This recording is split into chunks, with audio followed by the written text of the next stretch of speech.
दूषित पाण्यामुळे नागरिकांच्या आरोग्याचा प्रश्न गंभीर। कोथळी गावातील नागरिकांना सध्या भीषण पाणी टंचाईचा सामना करावा लागत असून तब्बल 20 ते 25 दिवसापासून नळ पाणी पुरवठा बंद असल्याने ग्रामस्थांचे हाल होत आहेत। गावातील कोथळी बस स्टँड परिसरात असलेला हातपंप हा नागरिकांसाठी सध्या पाण्याचा एकमेव आधार ठरत आहे। मात्र त्या हातपंपाच्या परिसरात मोठ्या प्रमाणावर घाण, चिखल आणि सांडपाणी साचलेले असल्याने नागरिकांना दूषित पाणी वापरण्याची वेळ आली आहे।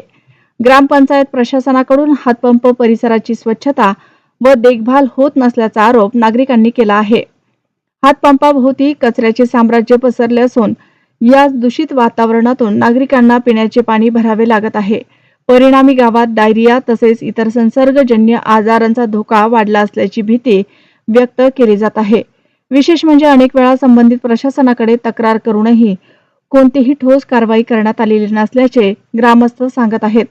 गावाकडे कोणताही अधिकारी लक्ष देत नसल्याने नागरिकांमध्ये तीव्र संताप व्यक्त केला जात आहे। कोथळी गाव राम भरोसे आहे का असा संतप्त सवाल ग्रामस्थ उपस्थित करत आहे। पाणी टंचाईमुळे महिला, ज्येष्ठ नागरिक आणि लहान मुलांचे मोठे हाल होत असून दूषित पाणी वापरून नागरिकांना स्वतःच्या आरोग्याशी तडजोड करावी लागत आहे। ओहो साहेब, नागरिकांकडे लक्ष देता कधी असा सवालही आता गावकऱ्यांकडून केला जात आहे। गावातील हातपंप परिसराची तातडीने स्वच्छता करून नियमित नळ पाणी पुरवठा सुरू करावा, तसेच आरोग्य विभागानं गावात वैद्यकीय तपासणी व औषध फवारणी मोहीम राबवावी अशी मागणी नागरिकांकडून करण्यात येत आहे।